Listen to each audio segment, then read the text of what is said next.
Among balaan nga Dios nining takna, amo ikaw ang gipasalamatan amahan. Nga ikaw nagahatag kanamo sa kagayunan nga makaangkon sa grasya nga imong gihatag ngani kanamo pinaagi kang Ginoong Hesus. Samtang kami bagatuon nining mga pulong karon amahan, among gihangyo ang iyong balang espiritu nga maoy maghatag kanamo kaalam sa ngalan ni Ginoong Hesus. Amen. Again, may gabi mga pinalanggang mga kaigsunan. Nining takna sa kagabihon, mo'y sigutag makadiyot igsoon sa grasya nga gihatag sa Ginoo, but we will be talking about a dash line. God's grace in our lives, dash line. Now, gamay pa ko, grade 5 ko, gitudluan ko sa akong papa sa pagdaro, pinaagis Carabao. So, iya kong gitudluan. Siya dudong ako ngalan. Kasagaran sa mga dudong arang-arang og dagway. Pero kanang uban nga dili kayo wala kayo masugo-sugo na panay panahon gihapon nga mahimong arang-arang ang inyong dagway. But to me, my father calls me and everybody calls me dudong. Now, iya kong gitudluan nga dong ayaw pagtan-aw sa dalan or diha sa daruhan. Neither mo tanaw ka sa likod kung straight ang imuhang agi. Ang kanang buko-buko sa Carabao, imo nang ipunting didto sa unahan. Either kanang bukid sa Mount Kitanglad or ang kanang kahoy nga dinog. Ayaw gyud pawala, ayaw gyud kung kinahanga kung makita nimo nga ang Carabao nagliko, biraha siya gamay aron ang kanang iyang buko-buko straight gyud na didto sa Mount Kitanglad or ang kanang dinog. So I tried. Sometimes malingaw ko mga kaigsunan nga maglakaw dinha sa naagian sa daro. Kay bugnaw man kaayo ang agianan sa kanang agian na sa Carabao ug nagian na sa daro, bugnaw kay na siya. So, pag step na ko, malingaw ko kay pino kayo, humo kayo, only to find out nga layo na ko mga kaigsunan sa ako ang target. Layo na ko, ang Carabao. Nag-change course na ang Carabao. So ako na po siyang birahon. And then for how many times, I learned to make a straight line. Pagka grade 5 na ko, iyan na po kong gitudloan how to drive a tractor nga magdaro, the same. Iyan na po kong gitudloan siya nga sa una Carabao ang imong gidriban. Karon ang kaning traktor ang pinakatunga kayo nga dulong ana kanang cover sa iyang or iyang hood, ang katunga ana same, i-target nimo dito sa unahan. Ayaw paglingi-lingi, ayaw tanaw-tanaw sa imong giagian, but straight nimong traktor, then i-drive nimo siya paingon ana nga target. But still na-distract na pug ko. Ngano man, daghan kay panahon nga magwali, daghan kayo og kanang mga banog. Og ang mga banog, mo dive sila dito kay naay mga ilaga ilang makitaan. Wala ako nabantay nga wala na day ko sa akong target. And so, I learned something mga kaigsunan, pagtanaw nako sa akong agi, mura siya og dalan sa mangima or sa overview. Hiwi kayo. And now, I focus on the target. And then, ako nakitaan nga straight na kaayo ang ako ang giagian. Primero ragyod, straight yun yung may focus nimo. Kay sa ikaduhan ni mga turn, ang kanang imuhang ligid, nga usa ka ligid sa pikas, imo nang ihagbong din na sa last nga naagian sa blade, halos dili na siya muliko. And you know what? Tungod sa kataas sa ako ang daruhonon, 4 hectares ang kalayon. 1 o'clock sa kahapon nun, nag-drive ko. I enjoyed driving. Na-enjoy po ko, nagtanaw sa ako ang gidaro, nga straight kayo. Pero nakalimot ko, kay lami na kay ikatulog anang orasa. Sa diha nga nakalimot ko, dito na ko nabantayan, nga nag-umbaw na ko dito sa pangpang, nga lalom kayo. Kay nakatulog man ko. That is supposed to be the end of my life. Apan adunay usa ka gamay nga dinog nga parehas kadako sa paa sa akong papa nga didto nasangit ang ligid sa traktura. Now in our life, ang Ginoo naghatag kanato og das sa ato ang kinabuhi, and that is the dust line in between sa imuhang birth certificate and your death certificate. Di ba naay das? Makakita mo anang das? Birth certificate. Das.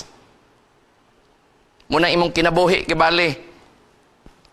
Death certificate. Now, ang grasya sa Ginoo, it's not on the certificate, either sa primero or sa ulahi. Apan asa ang grasya sa Ginoo nga gihatag niya diha sa dust line sa imuhang kinabuhi. Di ba sa kanang magsuroy tagminteryo na may gibutang din na rest in peace. Ang shortcut na naman kaigsunan, RIP. RIP. Onya, gibutang din na date of birth, gibutang din na 1966. Onya, namatay 2036. Pero in between anang 1966 and 2036, naa din na ang das nga line. And we will discover what happened din na niya na nga line. And so we'll be studying now sa mga butang nga nahitabo sa ato ang kinabuhi. Ato ko nung basahon mga pinamkaigsunan sa Juan 1:16. Out of His fullness we have all received grace in place of grace already given. Pagkanindot kay mga kaigsunan. Sa atong tagsa-tagsa kakinabuhi, gihatagan kita mga kaigsunan sa grasya sa Ginoo. Iya na nang gihatagdaan sa tua mga kaigsunan. Nga sa diha, nga ikaw nahimong hingkod sa imuhang pagkatao, nagsugod na ang imuhang line, ang imong das sa imong kinabuhi. Imo bang natistingan paglingi kung straight bang imong das line? Atong nanumduman karon, di ba? Nahimong issue ang 9 das line nga gi-claim sa uban nga nasod dire sa ato ang economic zone. But in our life, naatay mga naapod tay das line mga pinalanggang mga kaigsunan. And what we will discover tonight, unsang nahitabo dinha sa imong das line. Di ba? Sa grade 1 pa ta, unsay nahitabo sa tong kinabuhi. Sa grade 2 na ta, unsay nahitabo sa tong kinabuhi. I can still remember nga na ako'y uyab sa una. Na ako'y uyab sa una, grade 1 pa ko. Grade 1 ko, nga akong uyab grade 6. Dili na ko na malintanan, it's part of my line. It is part of my das. Uy, pagkasunod adlaw, ang nakanindot adto kay tagaan ko niya chocolate, tagaan ko niya og kanang sourball nga kindi. Sa una pa man no, napit Curly Tops, Crayola, watercolor, notebooks, ball pens, nya pencil case, and gitagaan pa ko niya bag nga kanang naay ligid. Natingala akong lula, nga nung asa ko nagkuhaan eh. But I told her, Mama, I called my lula, Mama, gihatag ni kuan. Daghan kay gihatag sa kwasi, na ay sourball, na ay Curly Tops, mga candies, and all these things nga naan yan nga bag. Inko nga, ngano man nga, gitagaan kay ko niya, nagwonder ko, nganong ingana, prabi ninyo mga pilang mga igsunan, pagkasunod adlaw nakita na ko siya, nga naa siya ka-holding hands. O ako nahibawan nga uyab sila di ko no. Ang naka-problema adto kay ako nakahibalo ko nga uyab me. Pero siya, wato siya kahibalo nga uyab me. Sa ako ra tong una-una nga uyab me. And I cannot forget that kind of experience akong kinabuhi. And it is part in my das line between sa pagkatao nako og until now. So ato ko nung sutaon mga pinalangga nga mag-igsunan. So niya, Dinha sa birth certificate na ay das dinha, unya ang kana nga das, ang sunod na nga words, ang death certificate. Na mga pinalang magkaigsunan. When we will try to discover the dust in our life, it represents sa atong tibuok yun nga kinabuhi. Sa diha nga nakamat kong kagbuot, hangtod kung asa kataman, that is the dust of your life. There, imo ma-experiensyan ang imong struggle sa imong kinabuhi. Dinha, nimo ma-experiensyan ang kadaugan sa imong kinabuhi. Dinha, nimo ma-experiensyan ang failure sa imong kinabuhi. Dinha, nimo makitaan kung unsa kahugot ang imong pagtuo ngadto sa Ginoo. Apan ang pangutana, mga pinalangang makaigsunan, asa man taman ang atong das ato ang kinabuhi. Asa ka taman ang ihatag sa Ginoo kangan ni kanato nga das sa tuwang kinabuhi. And where is grace then? Sa diha nga nagpanaw ka sa imong espirituhanon nga panaw, kanus aka taman ang imong kinabuhi. O kanus aka mahuman ang imong struggle sa imong kinabuhi. Daghan baka kayo ka og ma-experiensyahan nga kadaugan sa imong kinabuhi. Base nang imo makit-an din sa imong das, maura ang kapakyasan nga usay magahatag kanimo og discouragement. But mind you, brothers and sisters, tanawa kuno ang imong relasyon sa Ginoo. Kung hugot ang imong relasyon sa Ginoo, then aduna kay pagtuo nga hugot nga to sa Ginoo. Though ang imong dala nagsigsag, mga kaigsunan, because you were distracted sa mga tentasyon ni Satanas. But what matters now is ang Ginoo nagpakamatay dito sa Kalbaryo sa cross. And we receive the grace. We receive grace from Him. Ato pa rin na-enjoy ang grasya, mga kaigsunan, nga gihatag sa Dios nga ni kanato. Now, the truth in the dust line is we are going towards our spiritual journey and our direction is in heaven. Wala ba kay distraction di sa unahan? Wala ba kay liko-liko din sa unahan?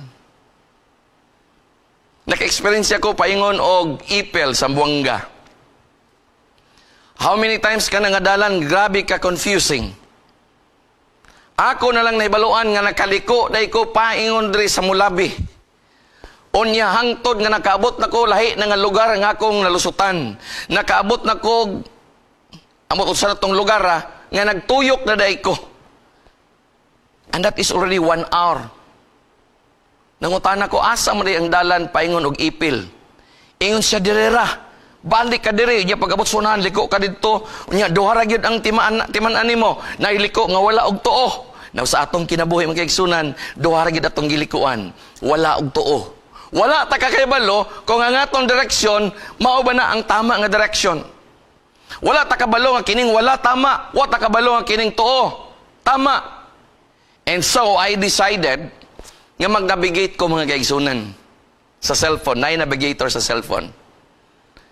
Then akong nahibaluan mga kaigsunan nga 1 hour na ko gikan sa cruising paingon sa akong direction. Nangita kong laing alternative pero dili na gyud pwede lahi ang akong masangguan. So I decided to go back, to make a U-turn. Nangita ko og U-turn slot sa dako nga highway. Sa atong kinabuhi mga kaigsunan, kinahanglan ta nga motan-aw sa mga U-turn slots. Kaning diri sa Cagayan, kung gikan ka dito sa Taguluan, paingon diri sa Carmen, naanay gibutang dina, pwede kang maka-U-turn with care. Ikaw na bahala. Mga pilang magkaigsunan, we are making a dust line and the truth is that ang Ginoo nag-uban kanimo pinagi sa iyang grasya. Now, what is the truth in this dust line nga itong nagiyan? Number 1, ang dust is a gift of God's grace to all of us. Wow! Ephesians 2:8, for by grace ye are saved through faith. Nga pinaagi sa grasya mga kaigsunan kita naluwas, pinaagi sa atong pagtuo, and that happens to Paul. Na-experiensyahan na ni Paul. We did not choose kung akin sa atong ginikanan. Wala ta nagpili kano sa ata matao. Wala ta magpili asa ta matao. Wala ta magpili kinsay atong ginikanan. But yet God allowed us to live. God allowed us, every one of us, nga magkinabuhi, pinaagi sa grasya nga iyang gihatag nga ni kanato. Mga ta sa una. Sino ba? Maluin taong ka sa ko, kay sige ko balik-balik diri, ulan ra ba, danlog, dangan kita guna-una, no? Nga kaluyan ta. Siguro, ang uban nakasugot tungod kay naluoy.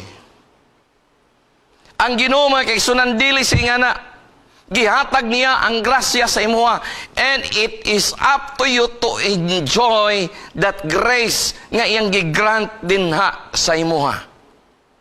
Depende na sa imuha, gihatag na sa imuha. And this thus is a gift from our Creator. Tanawa ko ng mga kaigsunan. Lingi ko no, karon nga bahin, number 1, lingi ko no, unsa ang na-enjoy nimo sa imong kinabuhi. Huwag kita nag-ingon nga, dapat matao ko pagani. Huwag ko nagpili, nga June 10 ko matao. Ang ako ang birth certificate, tanaw na ko, ang birth certificate, 7 man. Unya, bullpen po ang gibutang. Naunsa man ako papa nga gibutangan, manyag 7 ang ako ang bullpen. Awang akong birth certificate. Siguro nakalimot siya ganun sa ako na tao.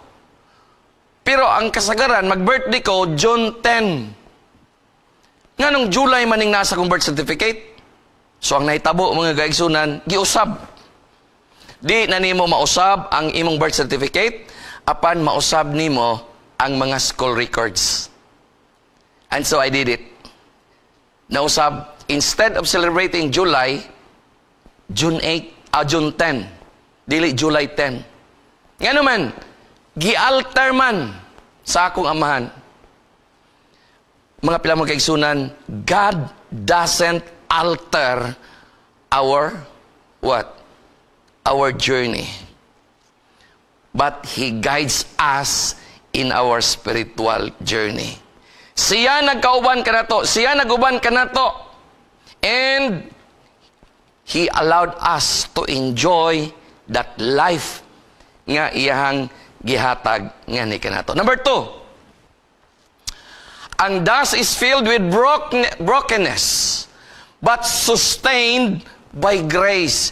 Life is not too easy, mga pinalangang mga kaigsunan. Ang atong kinabuhi, mga kaigsunan, dili isa yun. Daghantag, pila ka ninyo, kamo. Pila din na sa inyo, gibulagan na sa inyong uyab. Gid na luoy tang uyab sa inyo, ha. Di ba ang inyong edad karon abot na mga 30, no? Nya mahadlok na pod mo ang uyab. Kaya basig dili na pod mo sugton. Bisag kaluoy na lang unta. Now, in this dust line that we have, life is not easy again. Why?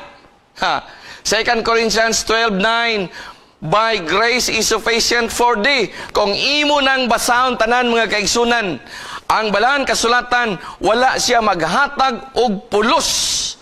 Kalipay mga kaigsunan nga kinabuhi. But that is colored by trials, pains, and even loses something, loved ones in your life. Even strong people break.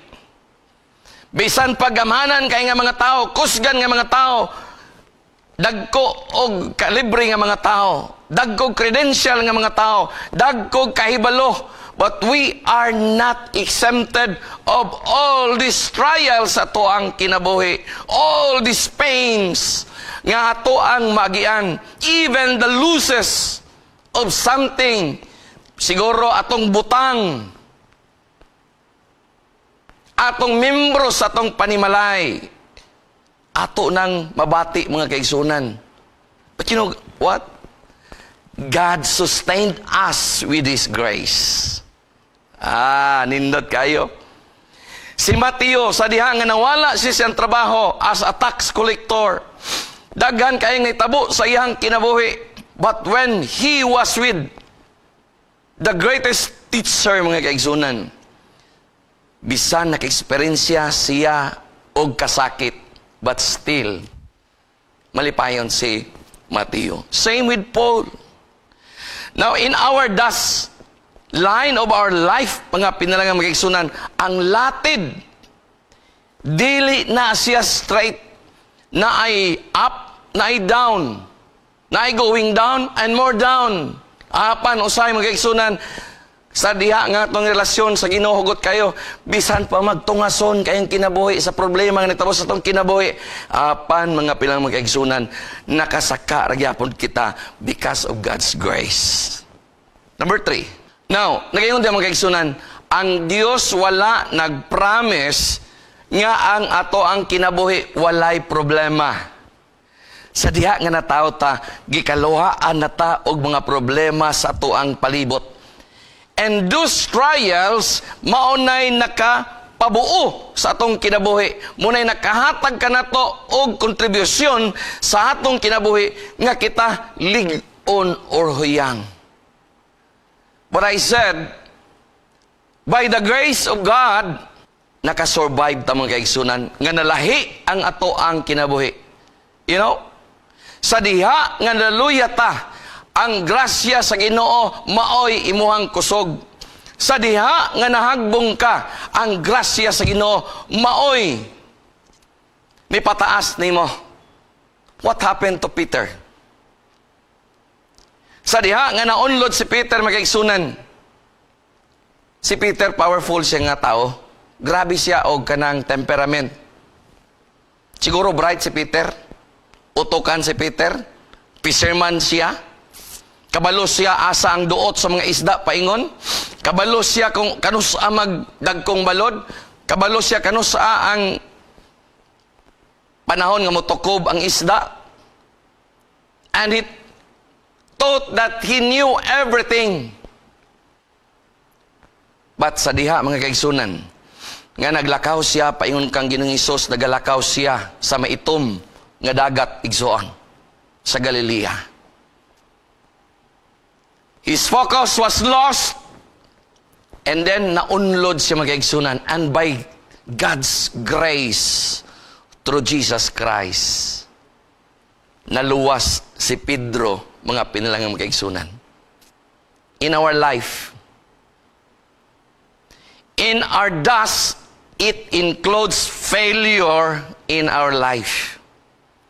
But grace offers restoration. Ang grasya sa Ginoo naghatag ka na to og pagpabalik mga kaigsunan. Nakoy na istorya nga mag-uuma. Ingon siya, unsa na lay mahitabo nako kung ang ato ang bugas 20 na lang. Kay paliton mahal, pagbaligya barato. Mahal ang medisina. Ako nagtubo gyud ko sa akong ginikanan, among pamilya nga mag-uuma. And that is why kay balo ko magdaro, even napa ko sa grade 4 or grade 3, di lang grade 3, di ako kadaog na sa daro. Grade 4 or grade 5, nakatry na kong magdaro. Nakatry na kong mag-uma. And sometimes I can hear them says, nga failure man mi karon. Nga nung na failure man, na ilaga, na ay cutworm, bisag unsa na lang na. Bisa na nga itong mga tag-iya karon sa mga basakan, may sila nga na failure man mi karon. Maura ni among kita, break even. Pero mga pilang magkaigsunan, ang grasya sa Ginoo mga kaigsunan, mao'y nag-sustain kanato. We can make mistake. We will make mistakes. We have wrong decisions in our lives. Nakasalata. We regrets. We have some regrets itong kinabuhi. apan ang nakanindot mo kaigsunan sa grasya nga gihatag sa Dios nga ni kanato. Nindot kay mga igsoon. 1 John 1:9, it says, if we confess our sins, He is faithful to forgive us. Your past does not define your does, but God's grace does. Bisan unsa pa kahiwi sa imong dalan, apan kana siya matulid sa diha nga gigrasyahan ka sa Ginoo. Grace rewrites your story. Grace gives you a new beginning. Grace gives you a U-turn, maybe a U-turn or a 360 degrees shift in your life. Example si Paul. Grabe mga kaigsunan. Si John, si Thomas nga maduha-duhaon, ang nakanindot igsoon, gigrasyahan sila sa Ginoo. And this time, we may know nga ang das sa tuang kinabuhi adunay katuyuan. Usahay atong mabati nga atong kinabuhi is meaningless. But you know, your life today is not meaningless.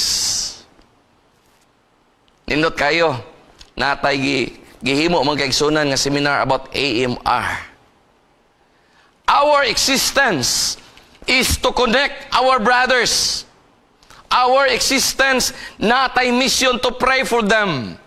Our existence, naatay purpose mga kaigsunan sa pagserbisyo sa kining atong mga igsuon nga mga Muslim brothers and sisters. Our life is not meaningless. God placed you here for a reason. And your existence, mga pinala kaigsunan, dako kayo og katuyuan. Adunay katuyuan ang Dios. Jeremiah 29:11, for I know the plans I have for you. Naay plano ang Dios sa tuang kinabuhi. Sa una di ko ganahan magpastor kay luoy kayong pastor.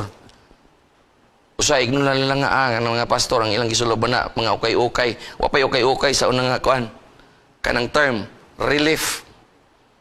Karon naman ng ukay-ukay. Mga pastor ang gikaon na muni mo na. Sweldo nila gikan sa kuan. Sakitan ko mga kaigsunan. So di ko ganahan magpastor.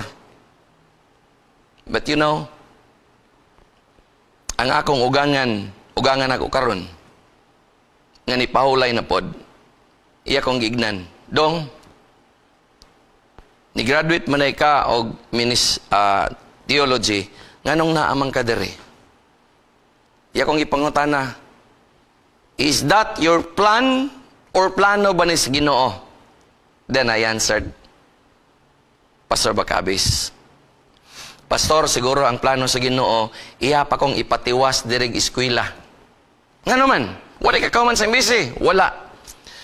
Ni-graduate ko sa MBC 1990. Nakuha na ko ang tanan nga mga subjects. Pero wala ko na siya matun-i. Wala ko na siya mahuman. Mao ba? Nga nung may iyong mahuman?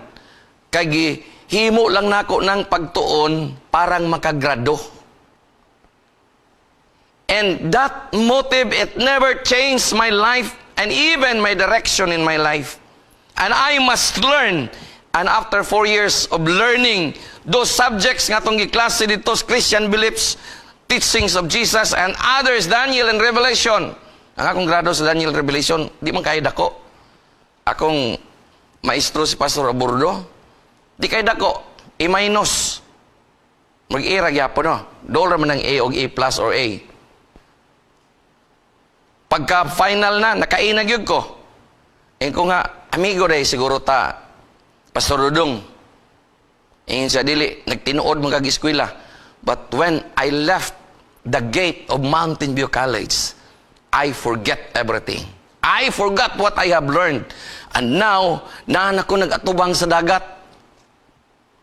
May gani, kay na ako'y sulat nga dadawatan sa Faris Hills Academy. Gikan kang Sir John Cabaluna, report immediately after your graduation. And so, it started my direction. Muadto ko sa Makayangkang, kay dito ko magtudlo. Sa dool na ko sa Pharisees Academy, unsa kaya kong itudlo? Pag-abot na ko dito, nagtanaw na ko sa mga libro, unsa kaya kong itudlo? I never brought with me sa katong tanan nga mga notebook, wala ko'y gidala. Ang akong gidala, kaldirin, stove, kaldero, kala, maura. Then I started to study.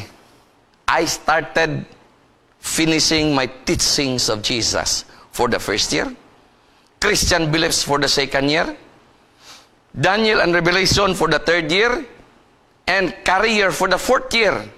And those lessons, after 4 years, mga pilang magigsunan, now I said, I'm ready now. Ni-graduate na ko sa AB Theology. Life is not meaningless. God has a plan for us. Naakakaroon diri because you are destined to love our brothers and sisters nga wala pas kamatuoran. You are destined to reach them. Nga usahay magdi taganahan mo tan-aw sa ilaha.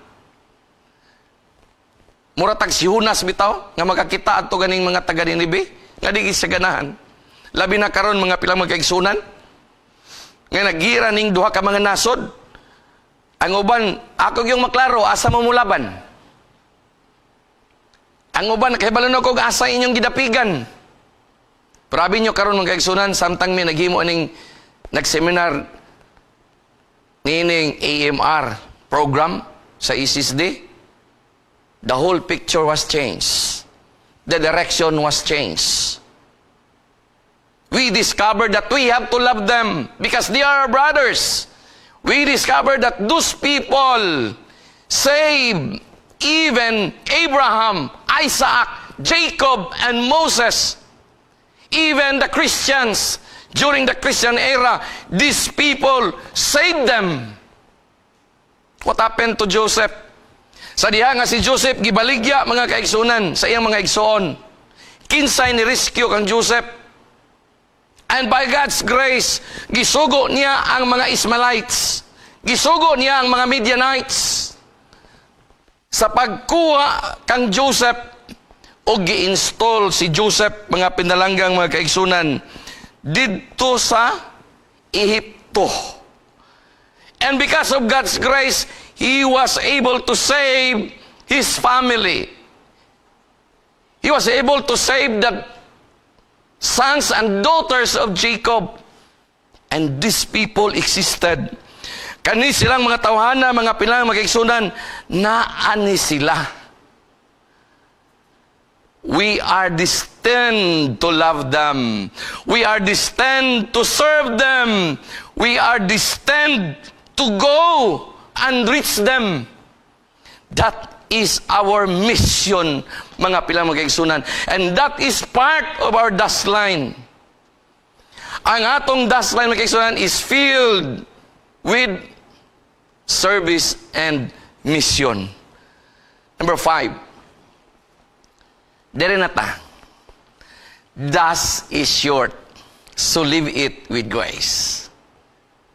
Life is temporary. Life is short. Ang pangutana, is your life or your dash line have a meaningful experience? James 4:14, for what is your life? It is even a vapor. Time is passing quickly. One day, our dash line will end. The people were happy when we are born. Uy, pagkagwapo sa kong bata. Uy, pagkagwapa sa kong bata. Pink ang naong. And then, during the dash line of your life, kanisya, nagkaanam ni siya kanindot kayo. But when you reach that kind, in your middle age, nagkaanam na po na siya kaluspad. Hangtod nga mapupos ang atong dash line. Lahi na ang atong certificate. Ang atong certificate magkaigsunan, lahi na. How I wish magkaigsunan ang kanang mga pansyon na ako'y giignan nga amigo. Kanang akong pansyon, simba ko, mamatay na ko, ayag butangig RIP. Noon sa mga pabutang nimo, Pastor? W, F, C. C. Noon sa mga WFCC? Waiting for Christ coming. Waiting for Christ coming. Isa mo na imong ibutang, dili RIP. Kana mo ibutang. Kadungog mo na akong mga bata siguro karon. Members akong family.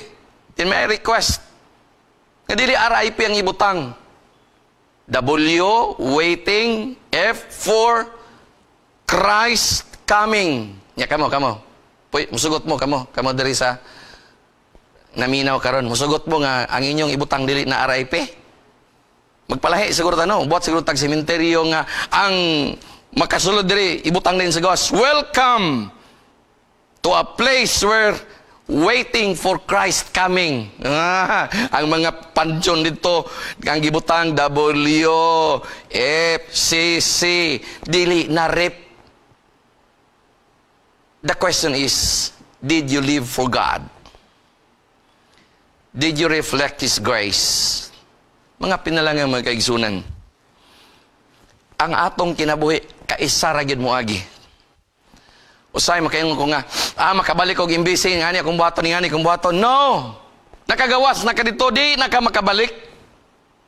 Ay, nahuman ko sa akong distrito mo ni akong buhaton. Ay, nahuman ako sa akong pagkatigulang sa iglesia. Nahuman na akong leadership. Nahuman na akong trabaho. I am here now to retire. But think of your dust line. Ato bang napakita ang kindness, ang pagkamaluluyon, ang pinasaይlohon, ang hugot nga pagtuo, ug ang pagkamahigugmaon ngadto sa uban. Ato bang nahatag mga kaigsunan kini nga mga butang ngadto kanila? Because all of these things gikan sa grasya sa Dios. Abi nyo mawala na tas kalibutan, dili nila mahinumduman unsa ta kadato, unsa ta ka famous, but they will remember how you live your dust. Diya sa ubos nga slides, makita nyo nga yellow. Napoy gray, nagpoint siya sa kanang line. And that line is our line.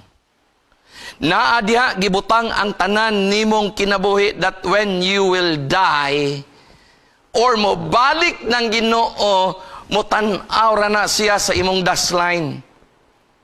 And are you aware of your line diha sa imuhang dust, sa imong kinabuhi? Mga pinalanggang mga kaigsunan, ato kunong pamalandungan igsoon nga to ang kinabuhi. Sa ako, di kay ko kasiguro. To be kind, sometimes, apan usahay, we are so harsh and drastic in our decisions. Sa ako, yeah, I can forgive. But it's really hard to forget. May kanta mga igsunan nga, forgive and forget. As nilang sayo na ginakantahon mga igsunan. Pero sa atong kinabuhi, ng mga Kristohanon, mga kaigsunan, naglisod paganita o pasaylo sa mga tao nga nakasala na to. Maglisod mga tag-angkon nga sa sayupta. Kay we thought we are right. Every day we thought we are right, mga pila mga kaigsunan.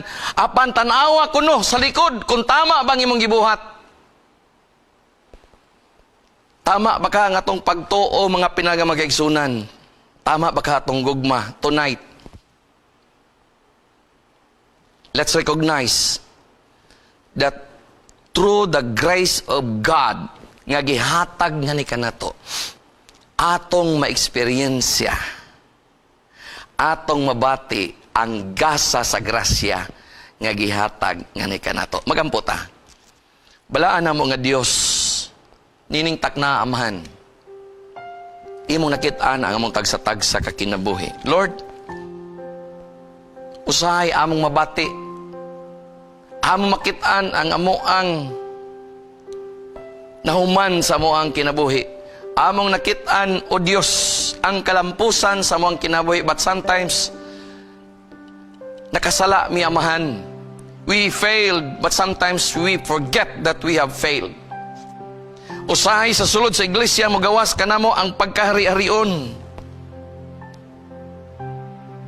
Ginoo, dili ni siya mao nga mong kinabuhi. And it is a distraction in our spiritual journey. Usahay among gibati amahan nga kung kami nakadonate ani nga mga butang, kami ang dapat sundon. Lord, kini nga kasing-kasing, we existed by your grace. Now, tonight, please break this heart and mold it again and renew the spirit in me, that we will experience the gift of grace nga gihatag nimo nga ni kanamo, pinaagi kang Ginoong Hesukristo dito sa Kalbaryo sa cross. Ginoo, salamat nga ikaw naghatag kanamo og kalamdagan, kaalam sa pagpangandam sa among kinabuhi.